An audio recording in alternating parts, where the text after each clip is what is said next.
Maya Chen stared at the acceptance letter in her trembling hands, the words blurring through tears of frustration. Stanford Medical School had accepted her, but the financial aid package fell short by $30,000. At 22, she had worked 3 jobs throughout college to support herself after their parents died in a car accident when she was 17. Her older sister Victoria had inherited their family's successful restaurant chain and had promised to help with Maya's education. That promise was about to be broken in the most devastating way possible. Before we jump back in, tell us where you're tuning in from, and if this story touches you, make sure you're subscribed, because tomorrow I've saved something extra special for you.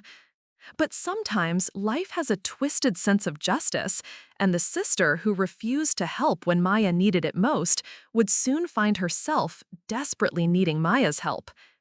Maya Chen had always believed that family meant everything. Growing up in San Francisco's Richmond district, she and her sister Victoria had been inseparable despite their 5-year age gap. Their parents, immigrants from Taiwan, had built Chen's Golden Palace from a single food truck into a successful chain of 7 upscale Asian fusion restaurants across the Bay Area. The restaurants were their parents' pride and joy, a testament to the American dream and the result of 20 years of 16-hour workdays. When Maya was 17 and Victoria 22, their world shattered in an instant. Their parents were returning from a supplier meeting in Napa Valley when a drunk driver ran a red light. The funeral was a blur of incense, white flowers, and mourning relatives, but what Maya remembered most vividly was Victoria's promise as they stood together at the graveside. Victoria, now the sole inheritor of the restaurant empire worth over $3 million, had wrapped her arm around Maya's shoulders and whispered, "Don't worry about anything. I'll take care of you and your education. Mom and Dad would have wanted that." The promise had sustained Maya through the grief and the massive life changes that followed. Victoria moved into their parents' Presidio Heights mansion, while Maya remained in their childhood home in the Richmond, which Victoria allowed her to keep. Maya threw herself into her studies at UC Berkeley, maintaining a perfect GPA while working part-time at a local clinic to gain medical experience. Every late night spent studying organic chemistry and every weekend spent volunteering at free health clinics was fueled by her dream of becoming a doctor, a dream her parents had encouraged since she was 8 years old and announced she wanted to help sick people feel better. Victoria, meanwhile, transformed from the laid-back art student Maya remembered into a shrewd businesswoman. She hired managers for day-to-day operations and focused on expansion, opening 2 new locations in Oakland and San Jose. The golden touch seemed to follow her everywhere. Food critics praised the restaurant's evolution under her leadership, and local business magazines featured her as one of the Bay Area's most promising young entrepreneurs. Despite their different paths, Maya believed their sisterly bond remained strong. Victoria would visit occasionally, always bringing expensive gifts and stories about her glamorous life. She dated venture capitalists and tech executives, attended charity galas in Palo Alto, and had recently purchased a penthouse in Soma. Maya, living on ramen noodles and textbook stipends, felt proud of Victoria's success rather than envious. After all, Victoria was supporting her education and keeping their parents' legacy alive. The first crack in Maya's faith appeared during her junior year when she needed $5,000 for an emergency appendectomy. She had insurance, but the deductible and out-of-network charges left her with a substantial bill. When she called Victoria, explaining the situation while still recovering from surgery, Victoria's response was cold and calculating. "Maya, you need to learn financial responsibility. I can't keep bailing you out of every little crisis. Maybe you should consider taking out a student loan like everyone else." Maya was stunned. This wasn't a frivolous request for shopping money or a vacation. This was medical debt from an emergency surgery. But Victoria remained firm, suggesting that Maya apply for emergency financial aid through the university instead. Maya hung up the phone feeling confused and hurt, but she rationalized Victoria's response.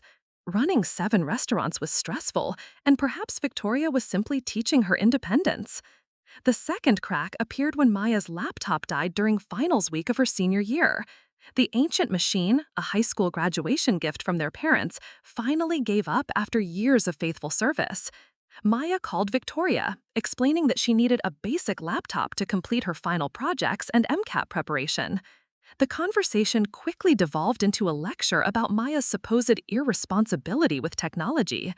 You never take care of your things, Maya. Remember how you broke mom's good dishes when you were 15? I'm not throwing good money after bad. Save up and buy your own laptop. Maya borrowed a friend's computer to finish her finals and worked extra shifts at the clinic to save money for a used laptop. The experience left her feeling increasingly isolated from Victoria, but she told herself that medical school would be different. Surely Victoria would honor their parents' dream of having a doctor in the family. Maya's undergraduate years culminated in an impressive MCAT score and acceptance to Stanford Medical School, one of the most prestigious programs in the country. The acceptance letter arrived on a sunny April morning, and Maya's first instinct was to call Victoria with the good news. Victoria's response was enthusiastic and warm, congratulating Maya and suggesting they celebrate with dinner at the newest Chen's Golden Palace location. The celebration dinner took place at the Palo Alto restaurant, a sleek establishment with floor-to-ceiling windows overlooking University Avenue. Victoria arrived fashionably late, dressed in a designer suit that probably cost more than Maya's entire wardrobe. She embraced Maya warmly and ordered a bottle of expensive champagne to mark the occasion. To Dr. Maya Chen, Victoria toasted, raising her glass. Mom and Dad would be so proud. As they shared dim sum and reminisced about their parents' dreams for Maya's future, Victoria seemed genuinely excited about Maya's achievement. She asked detailed questions about the program, the coursework, and Maya's specialization plans. Maya felt the warmth of sisterly connection that had been missing for months. It wasn't until dessert arrived that Maya broached the subject of financial assistance. She explained that while she had received some financial aid, she still needed additional support to cover living expenses and the substantial tuition costs. She had carefully calculated that $30,000 would be sufficient for her first year, after which she could apply for additional scholarships and perhaps work as a teaching assistant. Victoria's expression shifted subtly as Maya outlined her financial needs. The warm smile became more forced, and she began fiddling with her designer handbag. When Maya finished explaining her situation, Victoria was quiet for a long moment. Maya, you're 22 years old. Don't you think it's time you become financially independent? The question caught Maya off guard. She reminded Victoria of their conversation at their parents' funeral, of the promise to support her education. Victoria waved this away dismissively. That was 5 years ago. I was grieving and not thinking clearly about the long-term implications. I've already supported you through college by letting you live in the house rent-free. Medical school is a different matter entirely. Maya felt her heart sinking as Victoria continued. Besides, you'll be earning excellent money as a doctor. You can afford to take out student loans like everyone else. I can't keep subsidizing your choices indefinitely. The word subsidizing stung. Maya had never asked for luxury or excess, only the basic support needed to pursue her education. She reminded Victoria that the restaurants were generating substantial profits and that $30,000 represented a fraction of the business's annual revenue. That's exactly the problem, Victoria replied, her tone becoming sharper. You have no concept of business responsibility. Just because the restaurants are successful doesn't mean I can throw money around carelessly. I have employees to pay, lease obligations, equipment maintenance, and expansion costs. Every dollar I give you is a dollar I can't invest in growing the business. Maya tried a different approach, suggesting that Victoria could consider it a loan rather than a gift. She would repay the money with interest once she began practicing medicine. Victoria shook her head firmly. Maya, you don't understand the risks involved. Medical school is incredibly demanding. What if you don't graduate? What if you don't pass your boards? What if you decide medicine isn't for you? I'd be left holding the debt. The conversation continued for another 30 minutes, with Maya becoming increasingly desperate and Victoria becoming increasingly entrenched in her refusal. Victoria offered alternative suggestions that Maya found unrealistic or demeaning. Perhaps Maya could defer medical school for a year and work full-time to save money. Perhaps she could choose a less expensive state school instead of Stanford. Perhaps she could pursue a different career path entirely, something more practical and less risky. Maya felt as though she was speaking to a stranger, rather than the sister who had once braided her hair and helped her with homework. The woman across the table, impeccably dressed and financially secure, seemed incapable of understanding or caring about Maya's dreams. The final blow came as they prepared to leave the restaurant. Victoria pulled out her wallet to pay the bill, revealing a thick stack of credit cards and cash. As she signed the check, she looked up at Maya with what might have been intended as sympathy. "Look, Maya, I know this is disappointing, but it's actually an opportunity for growth. You've been protected your whole life, first by mom and dad, then by me. This is your chance to prove you can succeed on your own merit. Successful people don't rely on handouts from family." Maya stared at her sister in disbelief.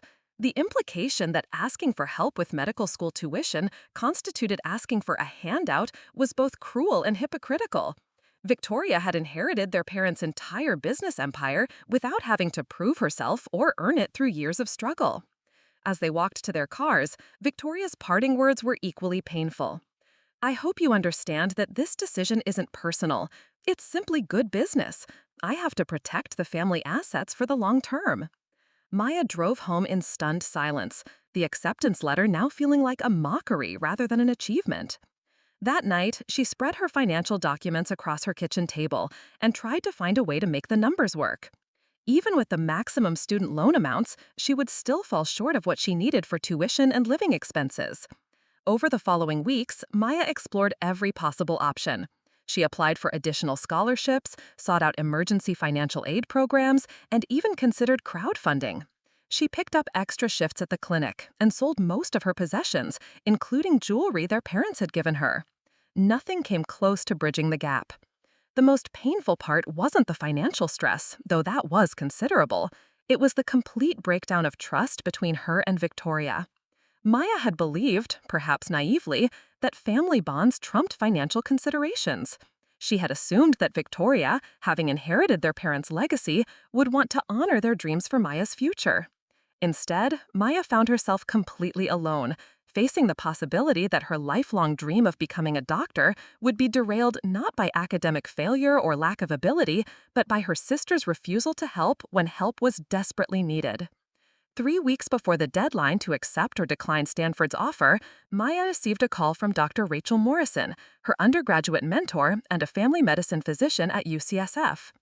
Dr. Morrison had heard about Maya's financial difficulties through the university grapevine and had a proposal. "Maya, I've been following your academic progress for 3 years, and I believe you have tremendous potential as a physician. I'd like to offer you an alternative path that might interest you." Dr. Morrison explained that UCSF had a special program for students who committed to practicing in underserved communities after graduation. The program provided full tuition coverage, a living stipend, and mentorship opportunities in exchange for a 5-year commitment to work in community health centers or rural clinics.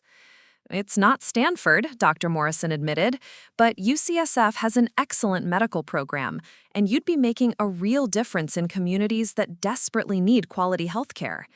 Maya felt a spark of hope for the first time in weeks. The program aligned perfectly with her values and her parents' immigrant story of service to community. She had always been more interested in helping underserved populations than pursuing lucrative specializations anyway.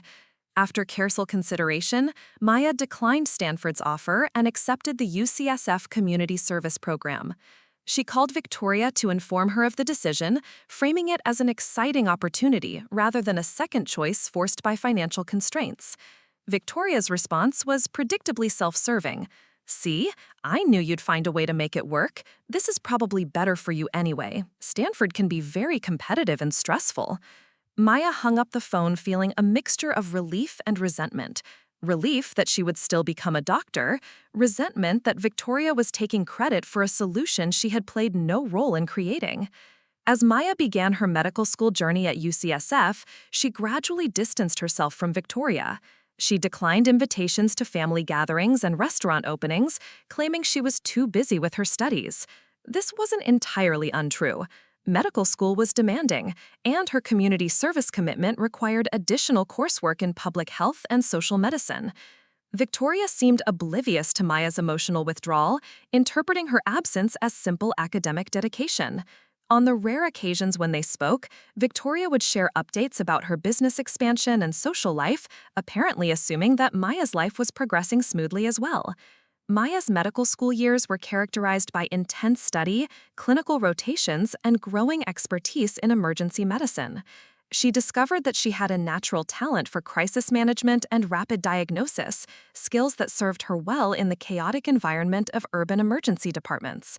Her professors noted her unusual calm under pressure and her ability to connect with patients from diverse backgrounds. During her third year of medical school, Maya began working shifts at San Francisco General Hospital's emergency department.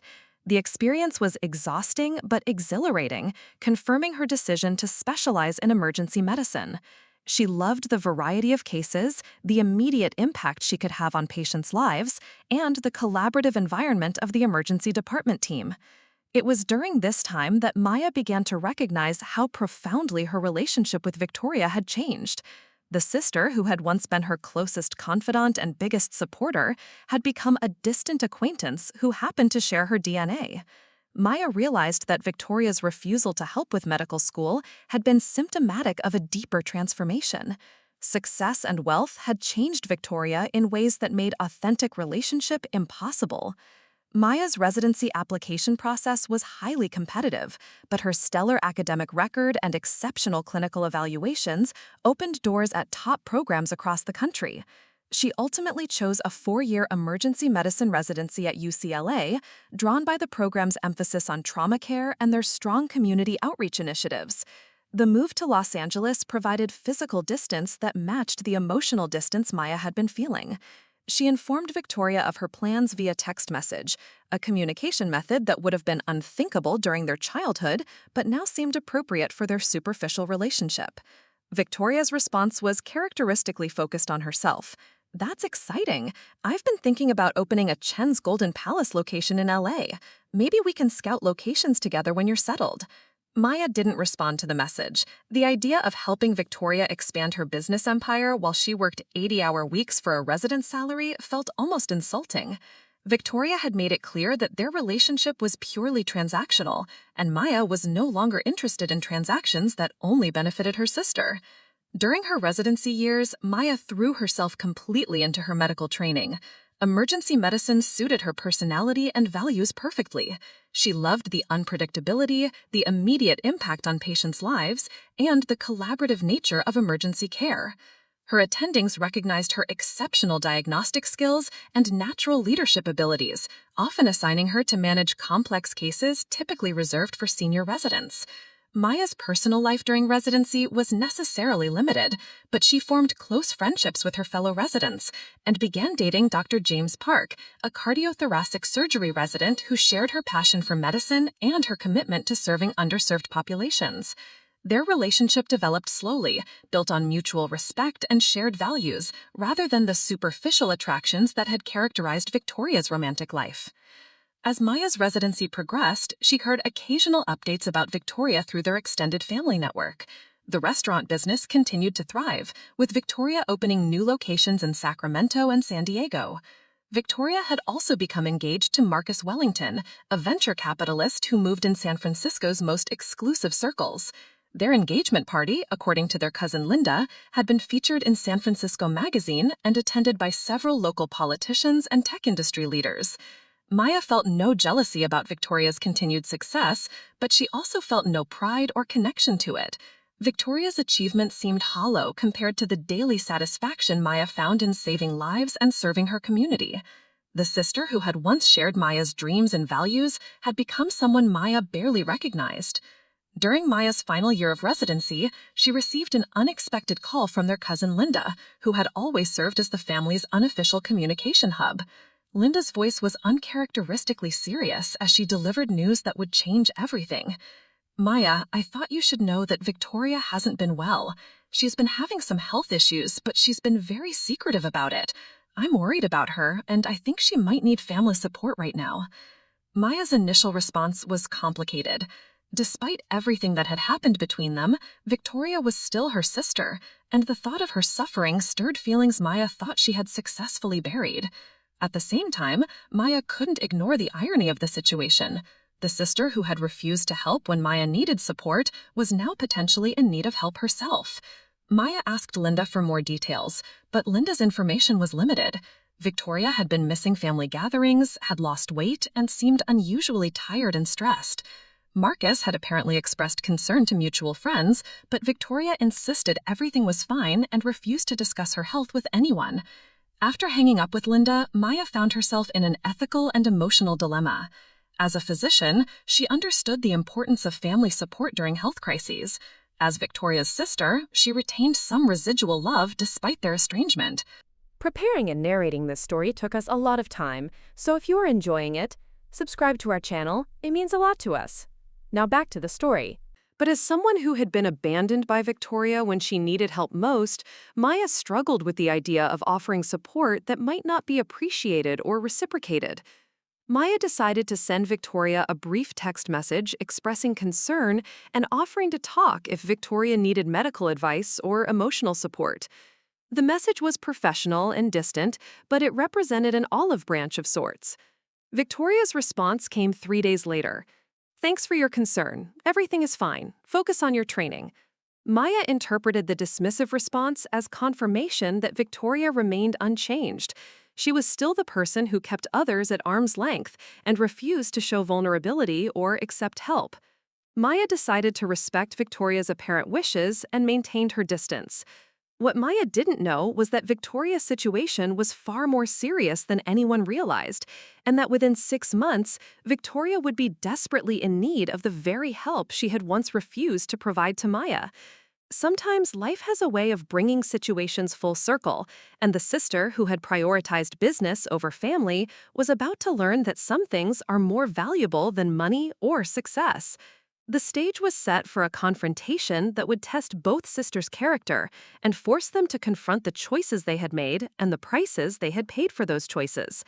Maya had built a life based on service, compassion, and genuine achievement, while Victoria had built an empire based on inherited wealth and calculated decisions. Soon, they would discover which foundation proved more solid when tested by real crisis. Dr. Maya Chen completed her emergency medicine residency at UCLA with distinction, earning the Outstanding Resident Award and matching into a prestigious fellowship in critical care medicine at Cedars-Sinai Medical Center. Her supervising attendings had noted her exceptional ability to remain calm during medical emergencies and her innovative approaches to treating complex trauma cases. At 29, Maya had established herself as one of the most promising young physicians in emergency medicine, though she kept this achievement largely private. The fellowship program at Cedars-Sinai was highly selective, accepting only 4 candidates annually from hundreds of applicants nationwide. Maya's research on rapid intervention protocols for cardiac arrest patients had been published in the New England Journal of Medicine, garnering attention from medical professionals across the country. Her work was revolutionary, demonstrating how specific diagnostic techniques could improve survival rates by 30% in emergency cardiac situations. During her fellowship, Maya developed a groundbreaking treatment protocol for stroke patients that reduced permanent disability when implemented within the first hour of symptom onset.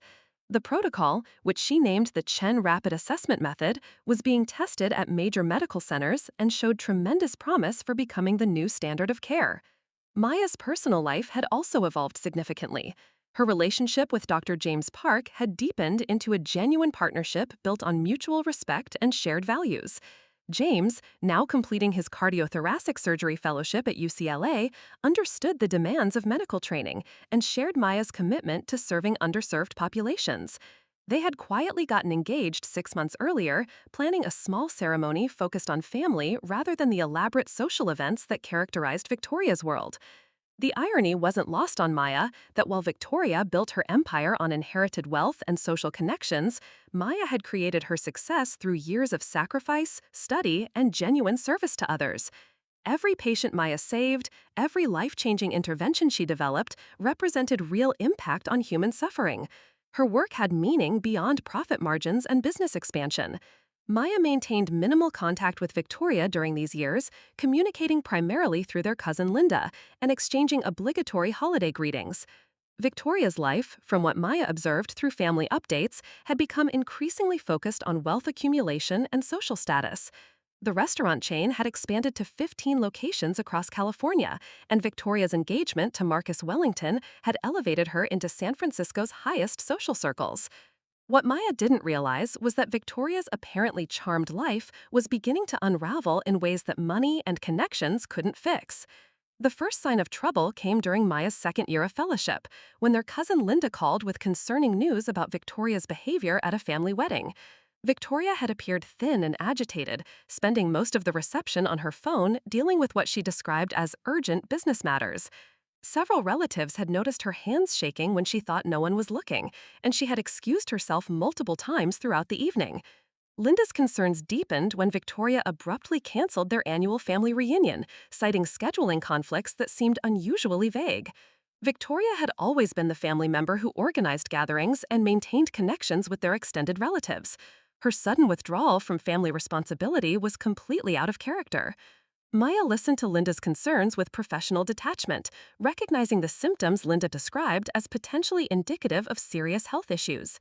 Unexplained weight loss, tremors, agitation, and social withdrawal could suggest anything from thyroid disorders to more serious systemic conditions. However, Maya also knew that Victoria's pride and controlling nature would make her resistant to accepting medical advice, especially from the sister she had dismissed and abandoned. 3 months later, Maya received an unexpected call from Marcus Wellington himself. His voice was strained and worried as he explained that Victoria had been experiencing health problems that she refused to discuss or seek treatment for. Marcus had tried to convince Victoria to see a physician, but she insisted that stress from business expansion was causing her symptoms and that rest would resolve everything. Dr. Chen, I know you and Victoria have had your differences, but I'm genuinely concerned about her health. She's lost 20 pounds in 2 months, she barely sleeps, and yesterday I found her collapsed in our kitchen. When I suggested calling 911, she became furious and made me promise not to tell anyone. Maya felt a familiar conflict between her medical instincts and her personal history with Victoria. As a physician, she recognized that Marcus was describing symptoms that required immediate medical evaluation. As Victoria's estranged sister, she questioned whether her intervention would be welcome or effective. Has she seen any doctors recently? Maya asked, shifting into professional mode. She had some routine labs done 6 months ago, but she won't tell me the results. She's been taking some medication, but she keeps it hidden and won't discuss what it's for. I found the bottles once, but the labels had been removed. Maya's medical training immediately red flags. Patients who hide medications and test results were often dealing with serious diagnoses they weren't ready to confront. The combination of weight loss, fatigue, and secretive behavior suggested possibilities that Maya preferred not to consider. Marcus, I appreciate you reaching out, but Victoria needs to want help before anyone can provide it effectively. Has she expressed any willingness to see a specialist or get a second opinion? That's just it, Marcus replied, his frustration evident. She keeps insisting that everything is under control and that she just needs to get through this busy period at work. But Dr. Chen, I've never seen her like this. She's always been so strong and confident, but now she seems almost frightened. After ending the call with Marcus, Maya found herself in an impossible position. Her medical training demanded that she take action when someone's health was at risk, but her personal experience with Victoria suggested that unsolicited intervention would be rejected and possibly resented. Has she seen any doctors recently? Maya asked, shifting into professional mode. She had some routine labs done 6 months ago, but she won't tell me the results. She's been taking some medication, but she keeps it hidden and won't discuss what it's for. I found the bottles once, but the labels had been removed. Maya's medical training immediately raised red flags. Patients who hid medications and test results were often dealing with serious diagnoses they weren't ready to confront. The combination of weight loss, fatigue, and secretive behavior suggested possibilities that Maya preferred not to consider. Marcus, I appreciate you reaching out, but Victoria needs to want help before anyone can provide it effectively. Has she expressed any willingness to see a specialist or get a second opinion? That's just it, Marcus replied, his frustration evident. She keeps insisting that everything is under control and that she just needs to get through this busy period at work. But Dr. Chen, I've never seen her like this. She's always been so strong and confident, but now she seems almost frightened. After ending the call with Marcus, Maya found herself in an impossible position. Her medical training demanded that she take action when someone's health was at risk, but her personal experience with Victoria suggested that unsolicited intervention would be rejected and possibly resented. Maya decided to send Victoria a carefully worded text message offering general support without acknowledging Marcus's call. Victoria, I heard through family that you've been stressed with work. Remember that I'm here if you ever need medical advice or just want to talk. Victoria's response came immediately, sharp and defensive. I don't need medical advice from someone who doesn't know my situation. Focus on your own life. The dismissive tone confirmed Maya's suspicions that Victoria was dealing with something she couldn't control, something that threatened the carefully constructed image of success and invincibility she had spent years building. Maya recognized the response as classic deflection from someone facing a crisis they weren't ready to acknowledge. 4 months passed without further communication between the sisters. Maya completed her fellowship and accepted a position as attending physician in the emergency department at UCSF, the same institution where she had completed medical school. The position was prestigious and challenging, overseeing emergency care for one of the nation's busiest trauma centers while also conducting research and teaching medical students. Maya's reputation in emergency medicine continued to grow. Her Chen rapid assessment method had been adopted by over 200 hospitals nationwide, and she was frequently invited to speak at medical conferences about innovative approaches to critical care. The professional recognition was gratifying, but Maya remained focused on patient care rather than career advancement. It was during a particularly busy shift in the UCSF emergency department that Maya's two worlds finally collided in a way she could never have anticipated.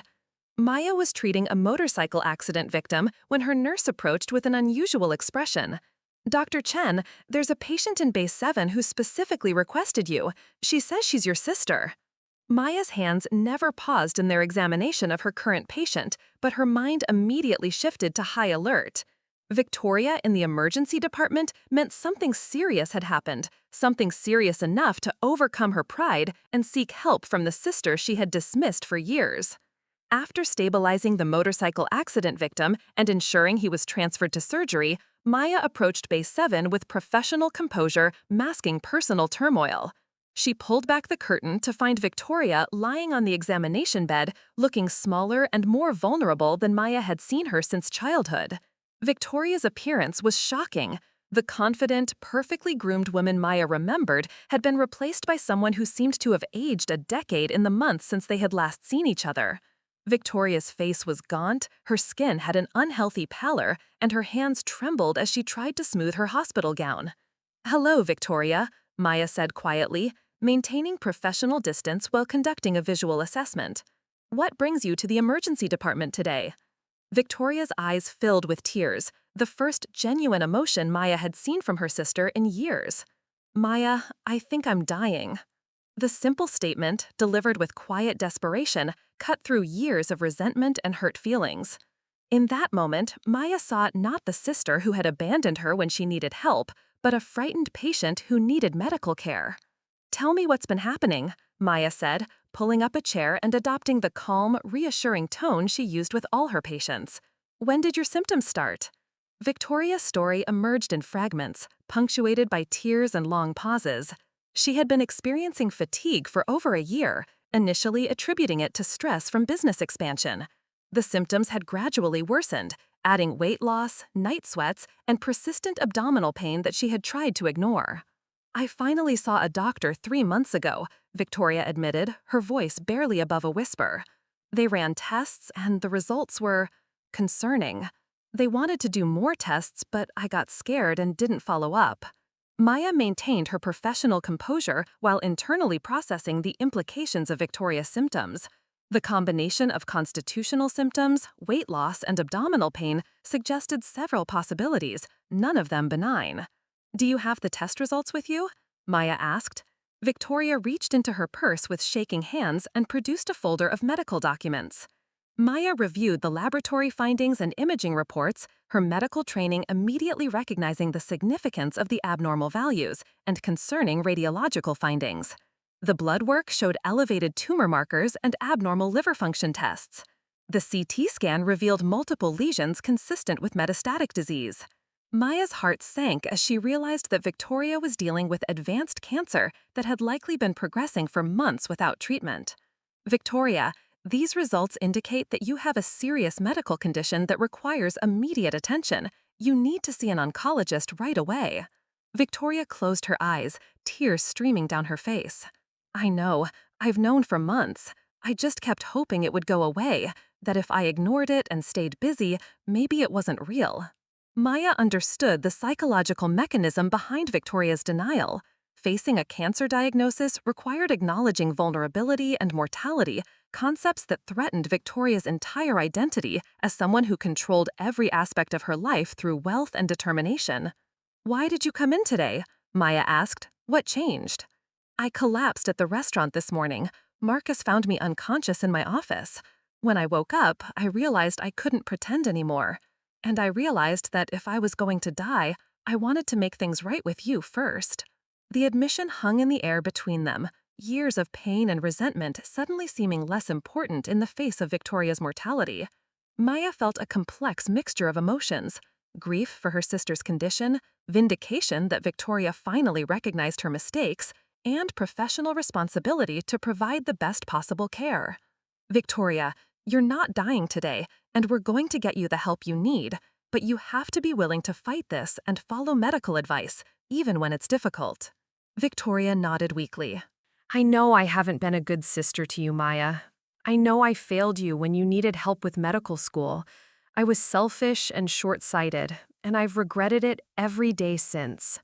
Maya felt years of anger beginning to soften, not because Victoria's apology erased the past, but because her sister's genuine vulnerability created space for forgiveness. "We'll have time to discuss that later. Right now, we need to focus on your health." Maya spent the next 2 hours coordinating Victoria's care, consulting with oncology colleagues, and arranging for immediate admission to begin staging workup and treatment planning. She called in favors to expedite appointments and ensure that Victoria would see the best specialists available. As Victoria was being transferred to the oncology floor, she grabbed Maya's hand with surprising strength. "Maya, I need to ask you something, and I understand if you say no." Maya waited, suspecting what was coming. "Would you consider being involved in my care? I know I have no right to ask, especially after how I treated you, but I trust you more than anyone else in the world." The request was loaded with irony and complexity. The sister who had refused to help Maya pursue her medical education was now asking Maya to use that very education to save her life. The sister who had prioritized business considerations over family loyalty was now seeking the unconditional family support she had once denied. Maya looked at Victoria's frightened face and made a decision that reflected the person she had become rather than the hurt she had carried. "Of course I'll be involved in your care. You're my sister, and I'm a doctor. Both of those things matter." Over the following days, Maya balanced her demanding schedule in the emergency department with serving as Victoria's medical advocate and liaison with the oncology team. The staging workup confirmed the worst-case scenario. Victoria had stage 4 pancreatic adenocarcinoma with metastases to the liver and lungs. Dr. Sarah Rodriguez, the oncologist leading Victoria's care, was direct but compassionate in explaining the diagnosis and prognosis. "This is an aggressive cancer that we've caught at an advanced stage. Treatment options are limited, but we can certainly provide therapies that may extend life and improve quality of life." Victoria listened to the medical information with quiet composure, asking intelligent questions about treatment options and side effects. Maya recognized that her sister was drawing on the same analytical skills that had made her successful in business, applying them now to the most important negotiation of her life. "What kind of timeline are we looking at?" Victoria asked, the question that Maya had been dreading. Dr. Rodriguez hesitated before answering. "With aggressive treatment, we typically see survival times ranging from 6 months to 2 years. Some patients do better, some not as well. Each case is individual." The conversation continued for another hour, covering treatment protocols, clinical trials, and supportive care options. Throughout the discussion, Maya served as translator and advocate, ensuring that Victoria understood her options and that the medical team understood Victoria's values and preferences. After Dr. Rodriguez left, Victoria and Maya sat in silence for several minutes. Finally, Victoria spoke, her voice steady despite the magnitude of what she had just learned. "I want to start treatment immediately, but I also need to get my affairs in order. The restaurants, my will. Marcus and I had planned to get married next month." Maya nodded, understanding that Victoria was shifting into the planning mode that had always been her strength. "We can coordinate with the social worker to help with advanced directives and estate planning. As for the wedding, that's between you and Marcus." "Maya, I need to ask you something else, and this one is even bigger than being involved in my medical care."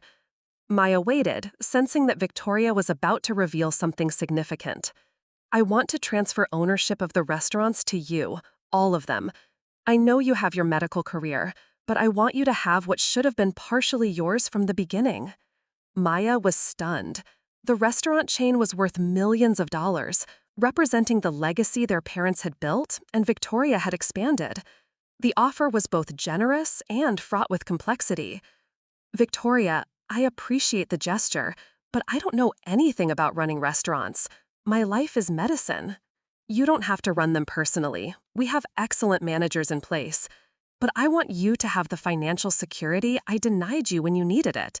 Consider it repayment from medical school tuition, with interest." The irony was overwhelming.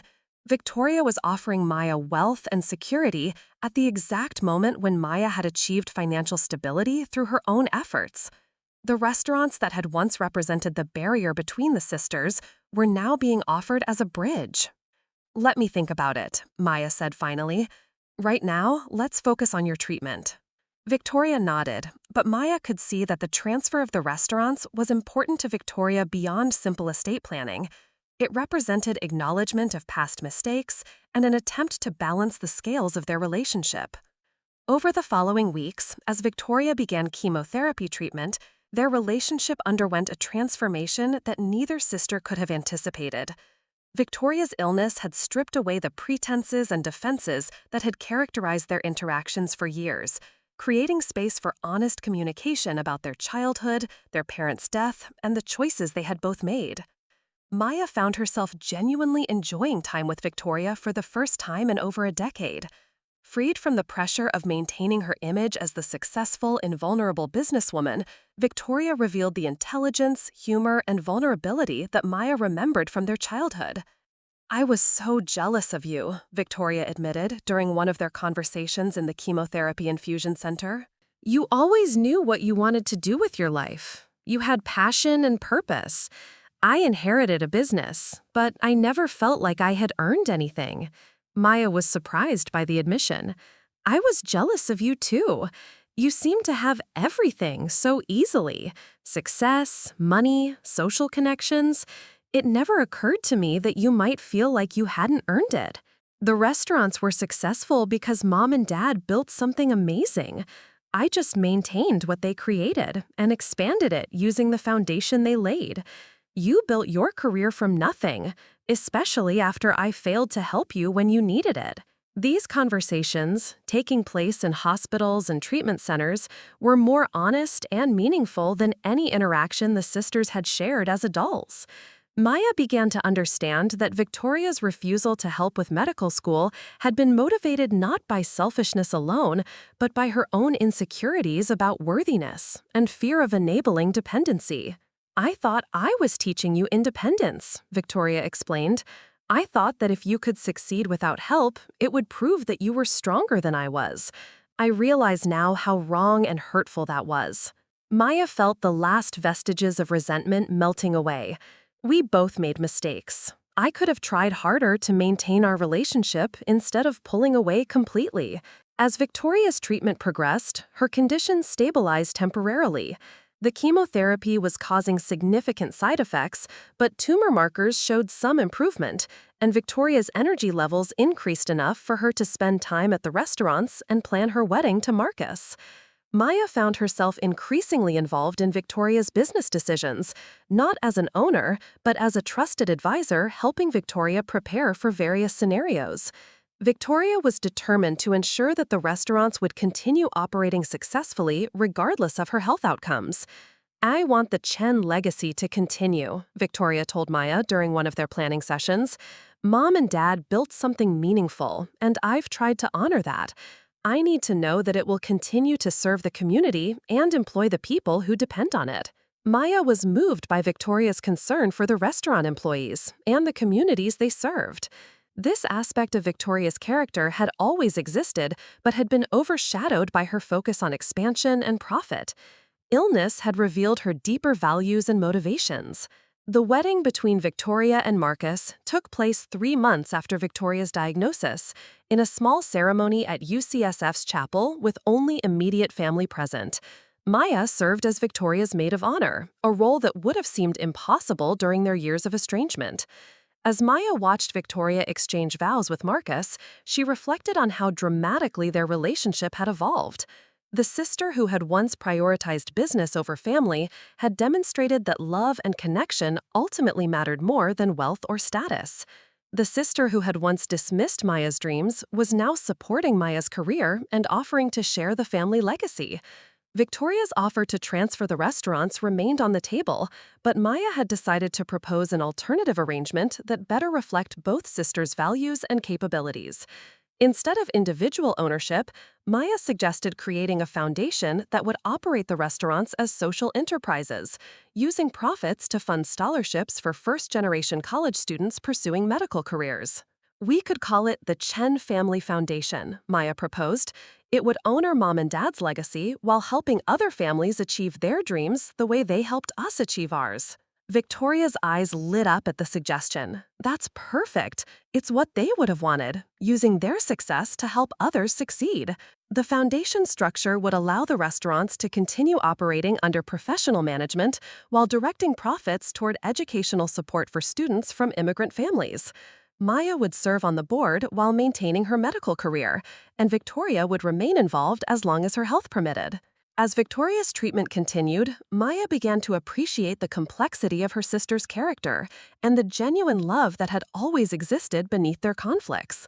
Victoria's illness had created an opportunity for healing that might never have occurred otherwise, forcing both sisters to confront their priorities and values.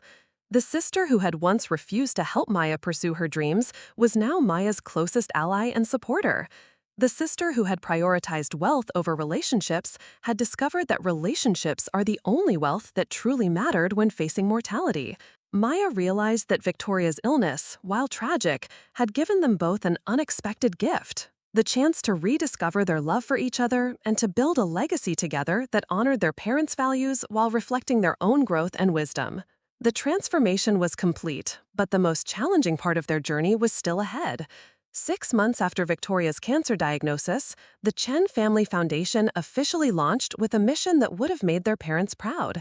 The foundation's first-year operating budget allocated $2 million towards scholarships for first-generation college students pursuing healthcare careers. Maya stood before the board of directors in the conference room of the original Chen's Golden Palace location, the same restaurant where their parents had first served customers from a cramped kitchen 25 years earlier. The walls displayed photographs chronicling the family's journey from new immigrants to successful business owners, a visual reminder of the American dream their parents had pursued with such determination. Victoria sat at the head of the table, her appearance transformed by months of treatment, but her spirit noticeably stronger. The aggressive chemotherapy had taken its physical toll, but Victoria's sense of purpose had been renewed by her involvement in creating the foundation. Her oncologist had been cautiously optimistic about her response to treatment, with recent scans showing stabilization of her disease and some reduction in tumor markers. "Our first scholarship recipients represent exactly what Mom and Dad would have wanted to support," announced Maya to the assembled board members, which included Marcus, Linda, several family friends, and 2 restaurant managers who had worked with their parents for over 15 years. "We have Maria Santos, whose family immigrated from El Salvador and who wants to become a pediatric nurse. There's David Kim, a first-generation Korean-American student pursuing dentistry, and Jennifer Martinez, who wants to become a family medicine physician to serve her community in East Oakland." The scholarship recipients had been personally interviewed by both sisters, a process that had been emotional and inspiring for Maya and Victoria alike. Each student's story reflected their own family's journey, highlighting the barriers that financial constraints could create for talented young people with dreams of serving others through healthcare. Victoria's voice was still weak from her most recent chemotherapy cycle, but her words carried conviction as she addressed the board. These students remind me why our parents worked so hard to build something lasting. They didn't just want to create wealth for our family, they wanted to create opportunities for other families to achieve their own dreams. The foundation structure had been carefully designed to ensure long-term sustainability regardless of Victoria's health outcomes. Maya served as board president while maintaining her position as attending physician in UCSF's emergency department. Victoria remained as founding director, responsible for strategic vision and community outreach. Marcus had taken a leave of absence from his venture capital firm to serve as executive director, bringing his business expertise to foundation operations. The restaurant operations continued under professional management, with profits above operational expenses and reasonable executive compensation directed entirely toward the scholarship fund. The arrangement had proven beneficial for all parties involved. The restaurants maintained their reputation for quality and community service. Employees received improved benefits and profit-sharing opportunities, and the foundation's mission attracted positive media attention that enhanced the restaurant's community standing. Maya's medical career had also reached new heights during this period. Her Chen rapid assessment method had been adopted by over 500 hospitals internationally, and she had been invited to present her research at medical conferences in London, Tokyo, and Sydney. The professional recognition was gratifying, but Maya found her greatest satisfaction in the direct patient care she provided in the emergency department and in mentoring the medical students and residents who rotated through her service. Dr. James Park had completed his cardiothoracic surgery fellowship and accepted a position at UCSF, allowing him and Maya to build their life together in San Francisco. Their wedding had taken place 6 months after Victoria's diagnosis, a simple ceremony in Golden Gate Park surrounded by family, friends, and colleagues from the medical community. Victoria had insisted on planning the reception despite her treatment schedule, creating an elegant celebration that reflected Maya and James's values while honoring their family's traditions. The most profound change, however, had been in the relationship between the sisters themselves. Victoria's illness had stripped away the pretenses and competitive dynamics that had characterized their adult relationship, revealing the deep love and mutual respect that had always existed beneath their conflicts. They spent Wednesday evenings together, a tradition that had developed naturally as Victoria's treatment schedule allowed for midweek breaks between chemotherapy cycles. Sometimes they cooked together in Maya's kitchen, recreating dishes their mother had taught them. Other times they simply talked, sharing memories of their childhood and discussing their hopes for the foundation's future impact. "I keep thinking about something Mom used to say," Victoria mentioned during one of their Wednesday dinners, as they prepared dumplings using their mother's handwritten recipe. "She always told us that success wasn't measured by what you accumulated, but by what you contributed." Maya smiled, remembering their mother's gentle voice offering that guidance during their teenage years. "I think she would be proud of what we've built together, not just the foundation, but this relationship. We're finally living up to what she taught us about family." Victoria's eyes filled with tears, a vulnerability she had learned to embrace rather than hide. "I wasted so many years being afraid that supporting you would somehow diminish me. I couldn't see that your success would enhance our entire family's legacy." The conversation reflected a wisdom both sisters had gained through their respective journeys.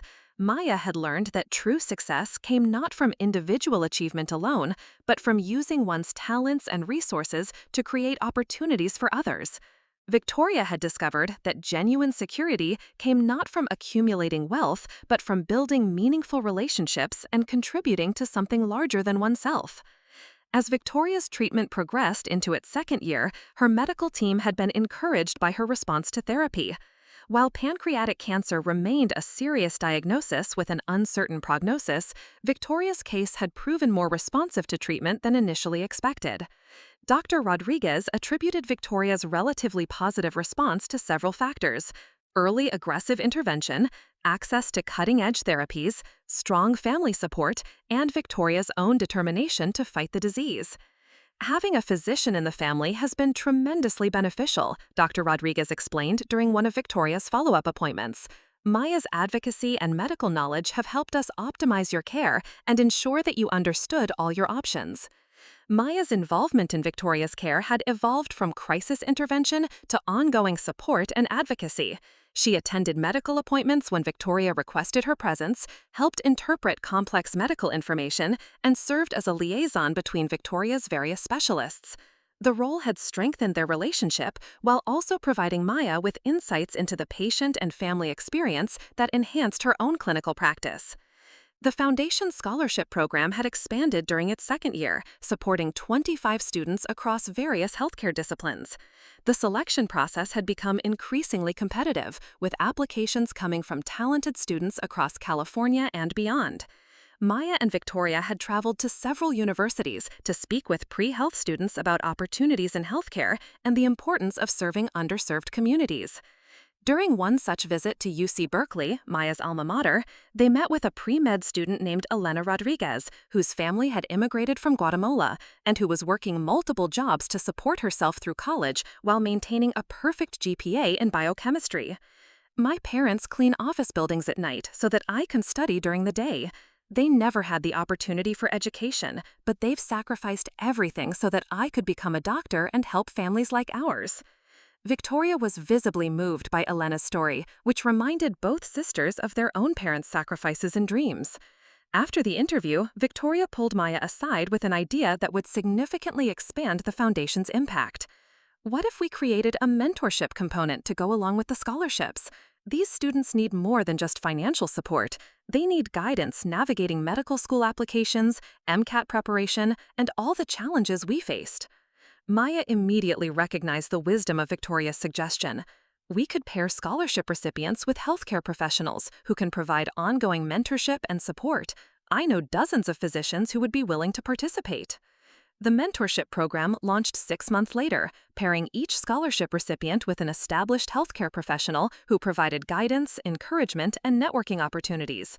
Maya personally mentored 3 students, including Elena Rodriguez, who had been accepted to UCSF Medical School and was following a path remarkably similar to Maya's own journey.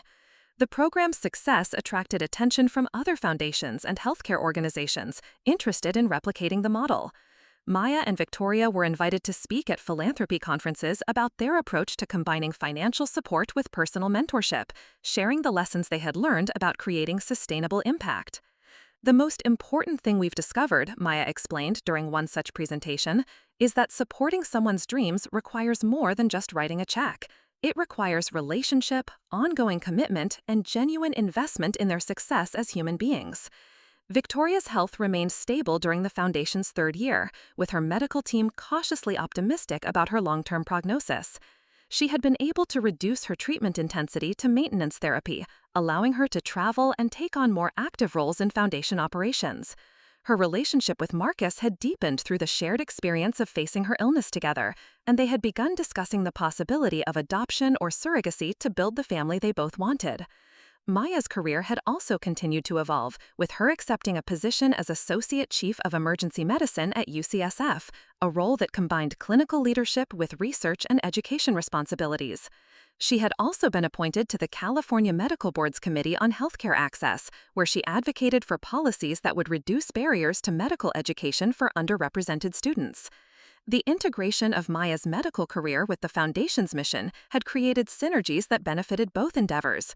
Her clinical work informed the Foundation's understanding of healthcare needs in underserved communities, while the Foundation's scholarship recipients provided Maya with insights into the challenges facing the next generation of healthcare providers.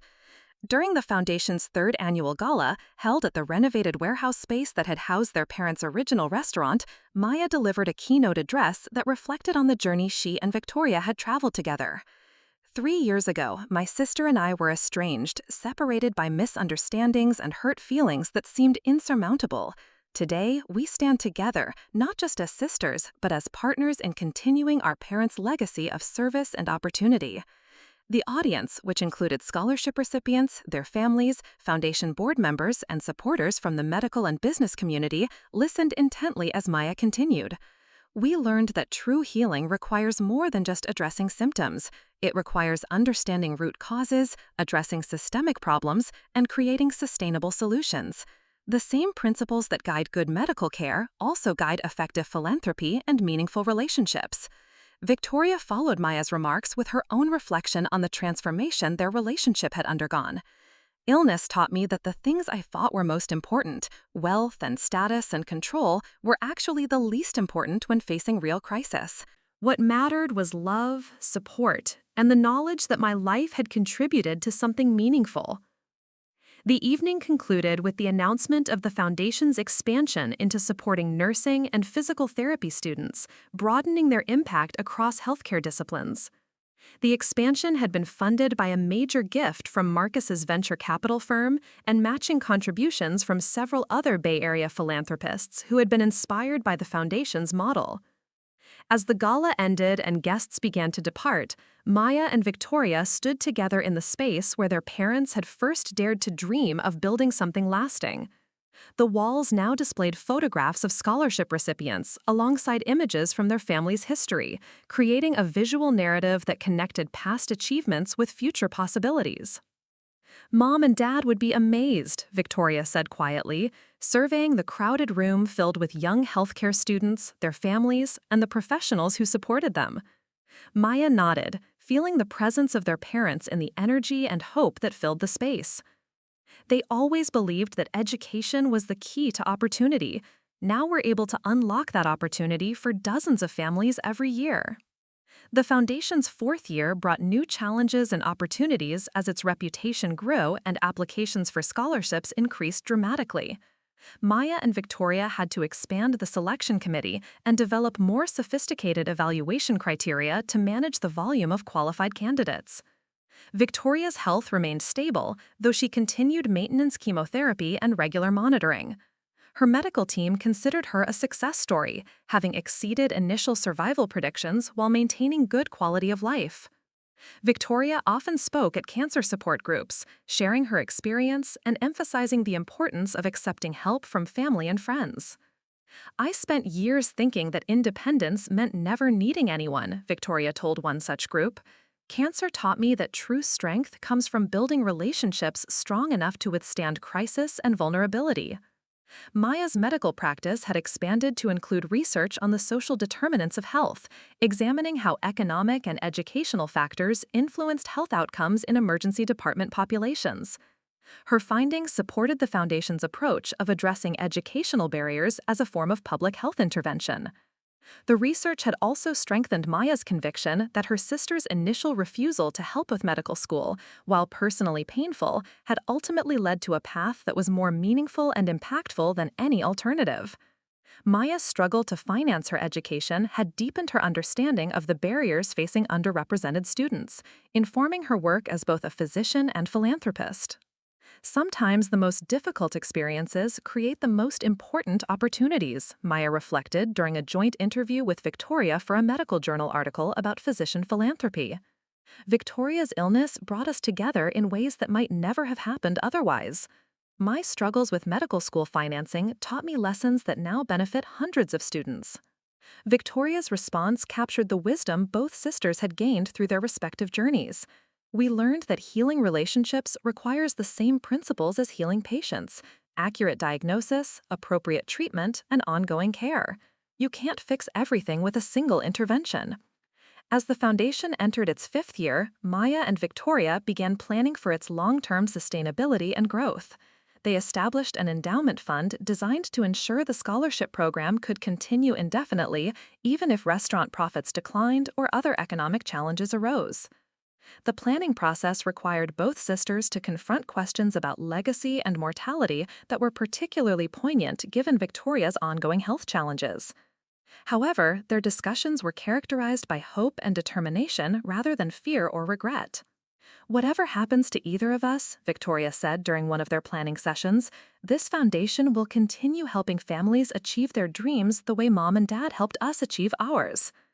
Maya smiled, recognizing in Victoria's words the same determination that had driven their parents to build their restaurant empire and that now motivated their own philanthropic work.